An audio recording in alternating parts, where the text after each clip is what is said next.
या देवी सर्वभूतेषु मां शक्तिरूपेण संस्थिता नमस्तस्यै नमस्तस्यै नमस्तस्यै नमो नमः। आप सभी को नवरात्रि के छठे दिन की हार्दिक शुभकामनाएं।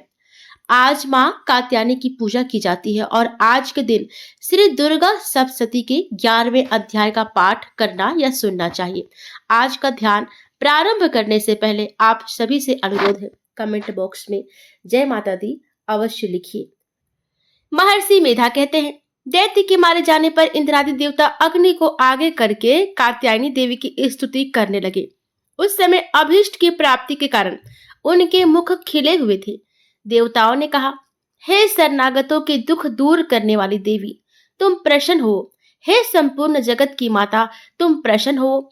बिंदेश्वरी, तुम विश्व की रक्षा करो, क्योंकि तुम इस चर और अचर की ईश्वरी हो। हे देवी, संपूर्ण जगत की आधार रूप हो, क्योंकि तुम पृथ्वी रूप में भी स्थित हो और अत्यंत पराक्रम वाली देवी हो। तुम विष्णु की शक्ति हो और विश्व की बीज परम माया हो, और तुमने ही इस संपूर्ण जगत को मोहित कर रखा है। तुम्हारे प्रसन्न होने पर ही यह पृथ्वी मोक्ष को प्राप्त होती है। हे देवी, संपूर्ण विद्याएं तुम्हारे ही भिन्न भिन्न स्वरूप है। इस जगत में जितनी स्त्रियां हैं, वह सब तुम्हारी ही मूर्तियां हैं। एकमात्र तुमने ही इस जगत को व्याप्त कर रखा है। तुम्हारी स्तुति किस प्रकार से हो सकती है, क्योंकि तुम परम बुद्धि रूप हो और संपूर्ण प्राणी रूप स्वर्ग और मुक्ति देने वाली हो। अतः इस रूप में तुम्हारी स्तुति की गई है। तुम्हारी स्तुति के लिए इससे बढ़कर और क्या युक्तियां हो सकती है। संपूर्ण जनों के हृदय में बुद्धि रूप होकर निवास करने वाली, स्वर्ग तथा मोक्ष प्रदान करने वाली नारायणी देवी हो, तुमको नमस्कार है। काला काष्ठ आदि रूप से अवस्थाओं को परिवर्तन की ओर ले जाने वाली तथा प्राणियों का अंत करने वाली नारायणी, तुमको नमस्कार है। हे नारायणी, संपूर्ण मंगलों की मंगल रूप वाली, हे शिवे, हे संपूर्ण प्रयोजनों को सिद्ध करने वाली, हे शरणागत वत्सला, 3 नेत्रों वाली गौरी, तुमको नमस्कार है। सृष्टि स्थिति तथा संहारव की शक्ति भूता सनातनी देवी, गुणों का आधार तथा सर्व सुखमयी नारायणी, तुमको नमस्कार है। हे शरण में आए हुए शरणागतों, दिन दुखियों की रक्षा में तत्पर संपूर्ण पीड़ाओं को हरने वाली नारायणी, तुमको नमस्कार है।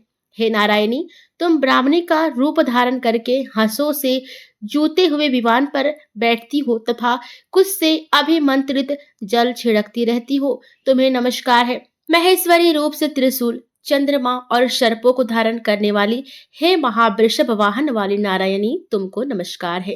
मोरों तथा मुकुटों से घिरी रहने वाली, महाशक्ति को धारण करने वाली है कौमारी रूप धारिणी निष्पाप नारायणी, तुम्हें नमस्कार है। हे शंख चक्र गद फर श्रांग धनुष रूप आयुधों को धारण करने वाली वैष्णवी शक्ति रूपा नारायणी, तुम हम पर प्रसन्न हो, तुम्हें नमस्कार है।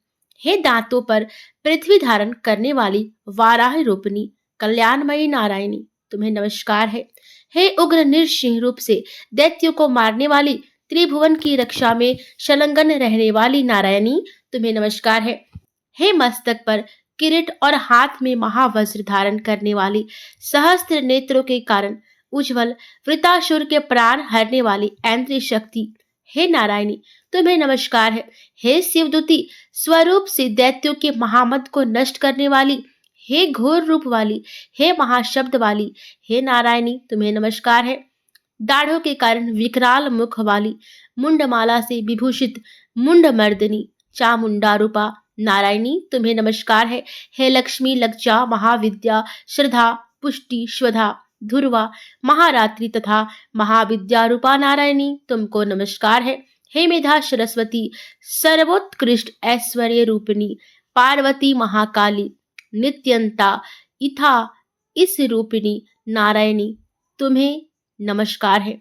हे सर्वस्वरूप सर्वेश्वरी सर्वशक्ति युक्त देवी, हमारी भय से रक्षा करो, तुम्हें नमस्कार है। हे कात्यायनी, तीनों नेत्रों से भूषित यह तेरा सौम्य मुख सब तरह के डरों से हमारी रक्षा करे, तुम्हें नमस्कार है। भद्रकाली ज्वालाओं के समान भयंकर अति उग्र एवं संपूर्ण असुरों को नष्ट करने वाला तुम्हारा त्रिशूल हमें भयों से बचावे, तुमको नमस्कार है। हे देवी, जो अपने शब्द से इस जगत को पूरित करके दैत्यों के तेज को नष्ट करता है, वह आपका घंटा इस प्रकार हमारी रक्षा करे जैसे कि माता अपने पुत्र की रक्षा करती है। हे चंड के असुरों के रक्त और चर्बी से चर्चित जो आपकी तलवार है, वह हमारा मंगल करे। हम तुमको नमस्कार करते हैं।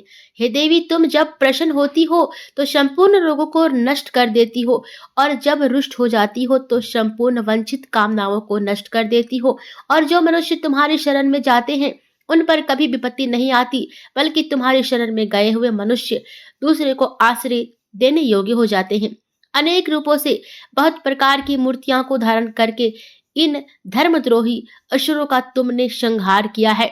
वह तुम्हारे सिवा कौन कर सकता था।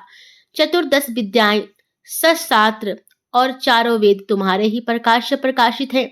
उनमें तुम्हारा ही वर्णन है, और जहाँ राक्षस विषैले सर्प शत्रुगण है, वहां और समुद्र के बीच भी तुम साथ रहकर इस विश्व की रक्षा करती हो।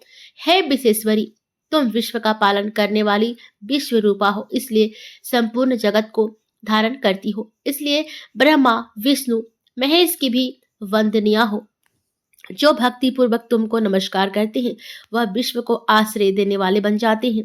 हे देवी, तुम प्रसन्न हो और असुरों को मारकर जिस प्रकार हमारी रक्षा की है, ऐसे ही हमारे शत्रुओं से सदा हमारी रक्षा करो। संपूर्ण जगत के पाप नष्ट कर दो, और पापों तथा उनके फल स्वरूप होने वाली महामारी आदि बड़े बड़े उपद्रव को शीघ्र ही दूर कर दो।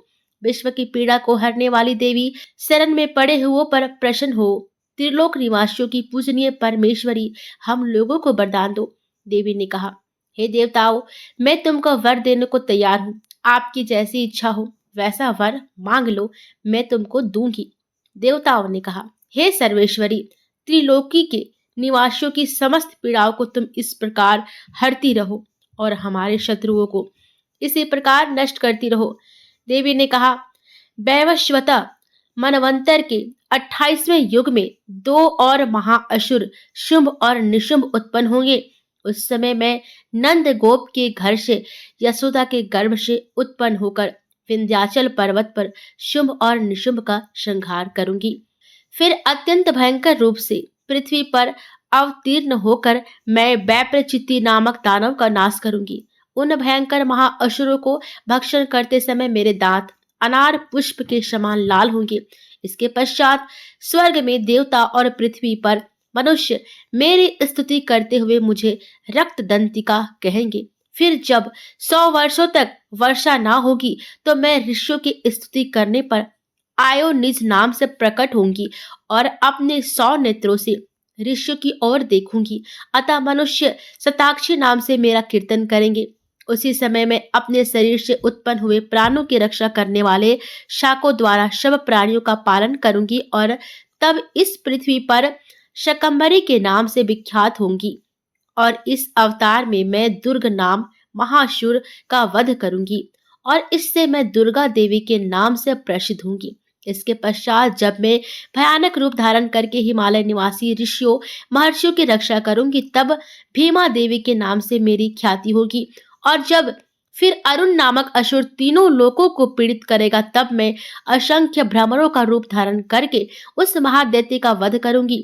तब स्वर्ग में देवता और मृत्यु लोक में मनुष्य मेरी स्तुति करते हुए मुझे भ्रामरी नाम से पुकारेंगे। इस प्रकार जब जब पृथ्वी राक्षसों से पीड़ित होगी, तब तब मैं अवतरित होकर शत्रुओं का नाश करूंगी। इस प्रकार 11वां अध्याय समाप्त होता है। कथा को पूरा सुनिएगा। आपसे निवेदन है, आधा कथा सुनना पाप होता है।